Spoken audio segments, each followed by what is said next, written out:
Halo teman pemilih, ketemu lagi bersama saya Eviana Tinambunan di podcast Sembang Pemilu KPU Kota Tanjung Pinang. Nah, semoga teman pemilih dalam keadaan baik semuanya ya. Di episode kali ini kita bakal ngobrol sesuatu yang mungkin sering kita dengar, tapi jarang kita bahas lebih dalam, yaitu tentang integritas dan tanggung jawab. Kalau kita bicara tentang pemilu, yang terbayang biasanya adalah hari pencoblosan. Suasana ramai di TPS, masyarakat datang memilih, dan hasil akhir yang kita tunggu bersama. Tapi di balik semua itu, ada proses panjang yang seringkali tidak terlihat. Ada orang-orang yang bekerja dalam diam, menjaga agar setiap tahapan berjalan sesuai aturan, tetap jujur, dan bisa dipercaya oleh masyarakat. Dan di titik itulah, kata integritas dan tanggung jawab menjadi sangat penting. Bukan sekedar istilah, tapi benar-benar diuji dalam pekerjaan sehari-hari. Hari ini kita akan mendengar cerita dari seseorang yang baru saja memasuki peran itu sebagai PAW anggota KPU Kota Tanjung Pinang. Beliau baru saja mengikuti orientasi tugas di Rindam Jaya. Sebuah proses pembekalan yang bukan hanya soal pengetahuan, tapi juga tentang bagaimana membentuk sikap, kedisiplinan, dan komitmen. Apa yang sebenarnya terjadi di balik proses itu? Apa yang dirasakan ketika pertama kali memikul tanggung jawab tersebut? Dan bagaimana pengalaman itu mengubah cara pandang terhadap tugas sebagai penyelenggara pemilu? Kita akan dengar langsung ceritanya hari ini. Mungkin kita langsung aja ke narasumber kita hari ini. Selamat pagi Bapak. Pagi Bu Evi. Oke, mungkin boleh diperkenalkan dulu kepada teman pemilih nama dan saat ini Bapak menjabat sebagai Kadif apa di KPU Kota Tanjung Pinang. Silakan Pak. Baik, terima kasih teman-teman pemilih. Perkenalkan, nama saya Hengki Mohari dan saya adalah pengganti antar waktu anggota KPU Tanjung Pinang. Dan sekarang saya menjabat sebagai Ketua Divisi Hukum dan Pengawasan di KPU Kota Tanjung Pinang. Mungkin itu Bu Evi, ada atau tambahan perkenalan lain? Oke, baik, mungkin cukup ya teman pemilih ya. Kita mungkin langsung saja nih Pak, mungkin bercerita sedikit. Pertama selamat ya Pak, sudah resmi menjadi bagian dari KPU Kota Tanjung Pinang. Terima kasih. Mungkin bisa diceritakan gimana perasaan Bapak pertama kali ditunjuk sebagai PAW anggota KPU Kota Tanjung Pinang khususnya Pak pada saat ini? Iya, kalau dibilang kaget sih enggak juga ya. Ini apa ya, kita kan nggak tahu nih, tiba-tiba dapat kabar ada salah satu anggota KPU Kota Tanjung Pinang yang alhamdulillah saya menggantikan, ya mohon maaf ya, biasa kalau tempat lain PAW itu kan konotasinya agak ini ya, mungkin ada persoalan. Alhamdulillah saya menggantikan seorang ketua dan anggota KPU Tanjung Pinang yang berprestasi, dan ini tanggung berat juga bebannya nih. Iya, betul. Jadi karena beliau keluar dari KPU Tanjung Pinang itu karena prestasi di tempat yang lain. Dan tentu ini sebuah tanggung jawab juga bagi saya menggantikan peran beliau di KPU Kota Tanjung Pinang. Dan ya tentu ketika mendengar kabar itu saya satu sisi ya juga saya juga senang karena memang dari awal kita ikut juga penerimaan KPU ini dari seleksi dari 2023. Dan nggak nyangka juga nih jadi menggantikan komisioner yang sudah mundur. Nah, jadi tentu ini sebuah tanggung jawab yang apapun ceritanya harus saya pikul untuk menjadi seorang komisioner KPU yang tentu tugasnya berbeda ya dengan tugas yang selama ini kami jalankan. Dan ya kami mohon juga doa semua teman pemilih, semoga kami bisa melaksanakan tugas dan tanggung jawab ini dengan baik. Oke, baik. Nah, pertama-tama nih apa nih tantangan yang langsung terasa oleh Bapak pada saat Bapak mendengar bahwa nama Bapak termasuk dalam PAW ya Pak ya, KPU Kota Tanjung Pinang. Terus apakah ada ekspektasi tertentu sebelum ikut orientasi ini Pak? Ya kalau ya tantangannya emang ya tentu tanggung jawabnya besar ya sebagai seorang anggota KPU, itu tanggung jawabnya besar. Ya tanggung jawab kita bagaimana kita mengawal pesta demokrasi ini berjalan jujur, adil, berintegritas seperti yang disebutkan di pembukaan tadi. Ya karena kita sebagai di penyelenggara pemilu tentu mengawal suara rakyat ini. Gitu. Jadi bebannya cukup berat dan ya semoga kita bisa bersama-sama sebagai penyelenggara pemilu bisa mengawal pesta demokrasi dengan baik dan tentu menghasilkan pemilu yang jurdil tadi. Nah ini sebuah beban dan tanggung jawab yang memang harus kita pikul bersama.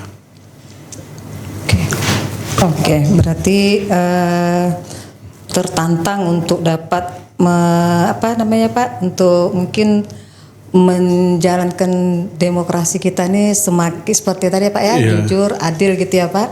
Nah, selanjutnya nih Pak, kita masuk mungkin ke pengalaman orientasi nih selama di Rindam Jaya kemarin. Banyak yang penasaran, pasti teman pemilih penasaran dan saya juga pasti ya Pak ya, sama teman-teman di sini. Sebenarnya di Rindam Jaya itu kegiatannya apa sih Pak? Ngapain aja gitu? Atau mungkin ada yang berkesan atau mungkin dari penyampaian materi oleh fasilitator ya Pak ya. Di situ apa yang membuat Bapak berkesan? Ya, ya sebagai informasi ya sama teman-teman pemilih, Rindam Jaya itu adalah komplek militer, tempat prajurit TNI kita khususnya Tamtama dan yang di bawah perwira satu lagi Bintara. Ya. Nah, jadi prajurit TNI kita khususnya Angkatan Darat, Tamtama dan Bintara dididik di sana untuk menjadi seorang militer. Ya. Tentu kita bayangkan ketika undang masuk, kita masuk barak militer ya. Walaupun informasi dari teman-teman komisioner yang sudah menjalani di Rindam sana ya luar biasa ya, kita tidur satu barak, semuanya diatur. Pastinya kebersamaan mungkin juga ya Pak ya. Bersamaan. Jadi ketika kita masuk Rindam Jaya, kita ada komplek militer, baru masuk kita udah lihat tuh tentara lagi baris-baris, lagi ya layak seorang dididik di militer. Betul. Jadi kita baru sampai di sana, baru dapat penyampaian informasi dari pelatih militer di sana. Semuanya diatur. Jadi disampaikan hanya kita bernafas yang nggak diatur di barak militer. Jadi semuanya diatur dan tapi memang di Rindam Jaya itu selain pendidikan khusus militer juga ada di situ pendidikan untuk bela negara ya. Jadi memang udah ada dikhususkan tempat pendidikan bagi mungkin aparatur sipil negara, bagi termasuk juga perusahaan-perusahaan yang betul-betul untuk punya kedisiplinan tinggi-tinggi. Di sana belajarnya ada, di sana ada kayak sekolah bela negara di sana. Dan memang berkesan sekali ya ketika kita berada di Rindam Jaya itu. Pertama masuk kita udah lihat orangnya nggak ada perasaan takut gitu Pak, ngeri gitu. Waduh nih kayaknya nih semi militer gitu. Militer. Ya pertama ya lumayan ini. Ayo kumpul baris langsung. Hari pertama kita masuk langsung dikumpul baris, langsung dikasih pengarahan. Di sini hanya bernafas yang nggak diatur. Waduh ini lumayan nih. Tapi kan sebenarnya di sana sudah disesuaikan ya. Ini kan yang masuk bukan anak-anak muda yang paling yang masuk di sana kalau prajurit kan paling tinggi 20, 21, 22 lah paling tinggi. Tamtama Bintara gitu. Kalau kita kan umurnya udah di atas 40 semua. Bahkan ada yang kemarin itu salah satu peserta itu udah 59 tahun. Ada ya, Pak, jadi 59. udah kan nggak mungkin ya disamakan pendidikannya, tapi yang pasti ketika kita masuk di Rindam Jaya itu yang pasti pertama itu kita udah ingat, oh ini pasti disiplin, ketegasan, disiplin, dan ya pendidikan karakter dan kepemimpinan lain lah yang kita dapat. Nah, mungkin tuh nanti kaitannya kalau berbicara tentang semua diatur kecuali bernapas ya Pak. Berarti kaitannya bahwa kita bekerja pun dengan sesuai aturan ya Pak ya. Nanti jadi itu ke sana ya Pak. Betul. Nah, itu menurut Bapak nih, apa momen yang menurut Bapak paling secara pribadi aduh kena banget nih di saya gitu loh. Ya secara pribadi sih memang atau jangan-jangan Bapak nggak pernah nih selama ini bangunnya pagi atau nggak, mungkin lebih disiplin ya kalau bangun pagi. Kalau saya sih alhamdulillah terbiasa bangun pagi subuh. Ada walaupun sholat subuh ya, Pak? Walaupun kita begadang misalnya sampai jam 12 jam 1 malam yang namanya subuh saya tetap menjalani. Kalaupun capek mau tidur. Nah, tapi memang di sana ketika kita masuk Rindam pertama sampai kita sudah langsung berbaris langsung makannya diatur. Jam 6 sore itu sudah ngumpul di tempat makan. Jam 3 pagi kita sudah bangun. Jam 3 pagi udah berebut mandi. Nah siap-siap langsung, mana yang muslim itu wajib, nggak ada terkecuali wajib ke masjid. Kecuali yang dapat jatah piket lah. Nah teman-teman yang beragama lain itu menyesuaikan mandi, nanti selesai sholat subuh kita langsung olahraga pagi. Itu teman-teman yang lain langsung datang ngumpul, wajib semua hadir di situ. Nah jadi memang selama 5 hari di sana kedisiplinan itu yang utama. Jadi bagaimana kita memanage waktu, dan tentu ini berhubungan juga ya dengan tugas-tugas kita di kepemiluan di KPU. Tentu disiplin, aturan yang ada harus kita ikuti. Jadi kalau kami jalan di barak itu di Rindam itu nggak boleh tuh sendiri-sendiri, harus berbaris.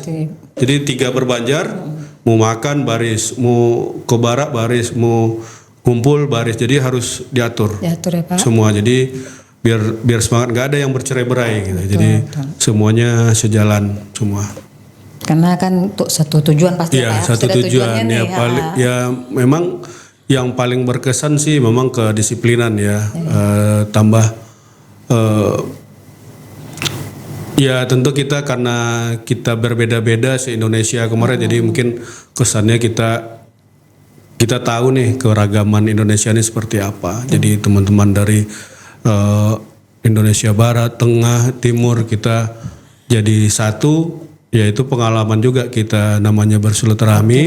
Jadi kita mengetahui dan kita juga bercerita misalnya di Papua kendalanya apa, proses seperti apa kita jadi tahu. Dan ya selain kedisiplinan di sana juga kita ya tambah banyak silaturahmi dan teman-teman. Banyak kita ya Pak ya dengan karakter yang berbeda mungkin ya Pak ya. Nah, berarti di situ suasana pelatihannya serius tapi santai gitu ya Pak? Serius santai, cuman mungkin ya karena ada banyak evaluasi, kami ini kan gelombang ke-12 nih. Jadi mungkin kalau cerita-cerita teman-teman dari awal itu lebih ketat gitu. Lebih ketat. Makan nggak boleh sisa, harus habis. Tapi kami kemarin alhamdulillah agak santai. Jadi makan pun pelatih itu di tempat makan, kalaupun nggak habis ya nggak ada yang dipersoalkan, nggak ada hukuman. Memang disesuaikan lah, karena kan tidak semua juga ada yang kayak kawan-kawan dari timur, ada yang dia makannya ubi, nggak makan nasi. Ya, jadi nasi sisa, jadi itu disediakan. Mana yang makannya nggak makan karbo, ya udah disediakan. Jadi disesuaikan lah. Nah, porsinya disesuaikan, dan yang penting di sana kemarin sebelum selain kedisiplinan, tentu juga pendidikan orang dewasa. Jadi dari memang betul-betul dari diri kita itu mau disiplin, mau tepat waktu, dan ya berpulang kepada diri kita masing-masing, dan itu memang yang ditanamkan. Jadi untuk disiplin itu kan nggak bisa kecuali kita militer. Kalau kita memang betul militer ya mau tak mau Betul. itu udah harga mati. Udah Kalau harus ya Pak. Nggak bisa mereka tawar-tawar ini lagi, kan kalau kita kan nggak mungkin dihukum secara militer ya. Iya. Tapi pendidikannya serius tapi santai dan Pak disiplin ya Pak iya, ya. tapi lebih kepada munculkan dari diri masing-masing. Oke, nah ini Pak, kita kalau ngomongin tema utama kita hari ini ya kan Pak, integritas dan tanggung jawab. Menurut Bapak nih, seberapa penting dua hal ini dalam peran sebagai anggota KPU? Sangat penting dan ini memang menjadi vital. Jadi fakta saking pentingnya integritas itu, jadi ketika kami dilantik pun selesai pengucapan janji sumpah yang ditandatangan itu fakta integritas dulu. Fakta integritas ya Pak. Berarti itu kan memang integritas itu sesuatu yang wajib harus dimiliki kita sebagai penyelenggara pemilu dan KPU memandang itu memang penting sekali. Makanya kita baru dilantik fakta integritas itu memang harus ya kita tanda tangani dan itu memang menjadi komitmen kita untuk menjaga fakta integritas. Dan ketika kita mendapat arahan dari pimpinan kita di KPU RI pun lebih banyak fokusnya ke fakta integritas ya, ke integritas dan etika, sikap. Nah, dan itu memang karena saking pentingnya itu makanya ada namanya DKPP juga kan sebagai penyelenggara pemilu dan itu juga kalau udah memang ada pelanggaran itu ya DKPP yang memvonis kan. Jadi memang karena integritas dan etika perilaku sebagai penyelenggara pemilu ini sesuatu yang penting. Nah, baru tanggung jawab kita sebagai penyelenggara pemilu ya. Tentu tanggung jawab bagaimana kita melaksanakan undang-undang pemilu dengan baik, aturan-aturan yang ada yang sudah dibuat oleh KPU sendiri dan tanggung jawab sebagai seorang penyelenggara ini menurut kami sih memang itu hal yang utama juga selain integritas, karena dengan kita sebagai penyelenggara pemilu yang bertanggung jawab itu tentu kita harapkan hasil dari pemilu itu betul-betul sesuai dengan aturan dan regulasi yang ada. Oke. Terus selama Bapak ikut orientasi nih terkait integritas nih ada pesan khusus nggak yang disampaikan Pak? Ya, mulai dari pembukaan Pak dari divisi SDM terakhir waktu penutupan oleh Ketua KPU RI dan juga pada saat di kelas kita disampaikan oleh fasilitator, ini menjadi hal yang utama karena termasuk di non tahapan saat ini karena itu harus kita jaga. Bahkan di tempat lain juga ada yang di non tahapan ini bahkan ada yang diadukan juga ke DKPP. Ini kan soal integritas juga dan kita sebagai penyelenggara pemilu ya integritas ini memang harga mati, nggak bisa ditawar gitu. Jadi termasuk perilaku kita sehari-hari itu kan dinilai sama masyarakat juga dan kita ini diawasi juga ada juga lembaga penyelenggara pemilu lain yang mengawasi kita soal integritas ini selain diri kita sendiri ya yang harus betul-betul kita jaga integritas ini. Dan arahan pimpinan kita di KPU RI, integritas ini adalah modal utama bagi kita sebagai penyelenggara pemilu dan ya mau tak mau harus nggak bisa ditawar-tawar kalau fakta integritas. Karena kalau integritas penyelenggara pemilu nggak ada ya pemilu ini kayaknya menjadi sia-sia karena kita mengawal suara rakyat. Kalau kita nggak berintegritas, bagaimana kita mempertanggungjawabkannya? Betul ya Pak. Dan pun nanti masyarakat pun nggak percaya juga ya Pak kepada kita selaku penyelenggara ya Pak. Betul. Nah, dalam prakteknya nanti nih Pak, tantangannya untuk menjaga integritas itu seperti apa Pak? Iya, kalau secara garis besar ya mungkin ada 5, kalau bisa mungkin ada sekitar 5 tahapan lah mungkin ya kalau kita bicara itu. Pertama kan data pemilih. Ya, kita sebagai penyelenggara pemilu kan kalau data pemilihnya betul, benar, dan itu yang kita lakukan sekarang triwulan ya, kita update terus data pemilih, dan ketika data pemilih itu sudah bagus, tentu hasil yang kita harapkan juga bagus. Nah, selain data pemilih juga ada mungkin saat kampanye, ya bagaimana aturan berkampanye peserta pemilu. Kemudian di hari H pemungutan suara ini bagaimana kita di KPU ini juga bisa menjamin hak-hak dari kaum minoritas, kaum disabilitas, perempuan, pemilih pemula. Nah, itu semua kan menjadi tantangan bagi kita.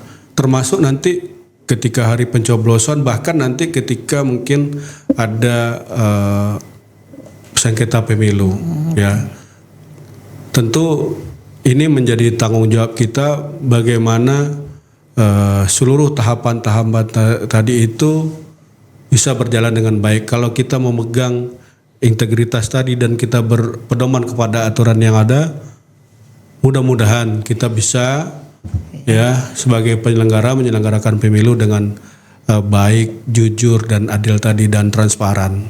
Kami pikir itu menjadi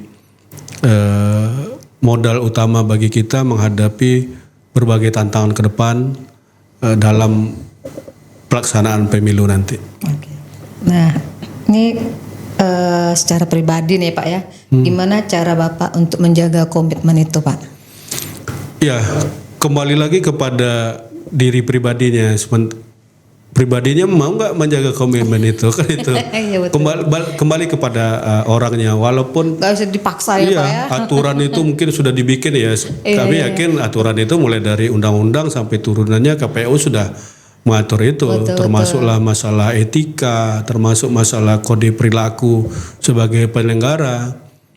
Tapi kalau pribadinya nggak mau, ini susah juga. Jadi makanya kalau saya pribadi ya kembali ke diri kita. Apakah kita mau mengikuti? Ya kalau nggak mau ya udah kita keluar aja dari penyelenggara kan itu. Karena kita udah dari awal ya Pak ya sudah diminta untuk berkomitmen ya Pak. Komitmen itu. Nah, kini Pak kita ke implementasi ke depan nih. Setelah ikut orientasi ya kan Pak. Apa yang berubah dari cara pandang Bapak terhadap tugas di KPU? Mungkin kemarin nih Bapak punya pandangan apa gitu tentang kerja di KPU nih. Terus setelah mengikuti orientasi, oh ternyata di KPU itu seperti ini gitu loh. Nah, apakah ada gitu loh Pak? Ya pasti ada ya. Kalau sebelumnya saya kan bukan sebagai penyelenggara pemilu. Ya. Mungkin sebelumnya kan Bapak pernah dibayangin seperti masyarakat yang lain-lain mungkin ya nggak paham ya. Mungkin pikirnya KPU ini kerjanya cuma sekali 5 tahun gitu. Terus mereka nggak tahu pada saat tiba-tiba kok sudah ada hari pemungutan suara ya kan Pak. Terus mungkin Bapak apakah termasuk golongan itu sebelumnya gitu loh?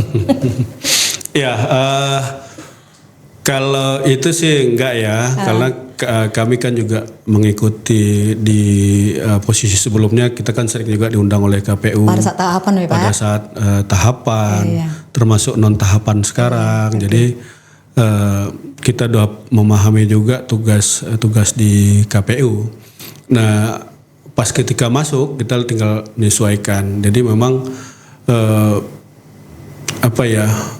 ini tugas kita bersama-sama untuk ya termasuk melalui podcast ini kita sampaikan kepada pemilih, kepada masyarakat bahwa KPU ini tugasnya bukan hanya 5 tahun sekali.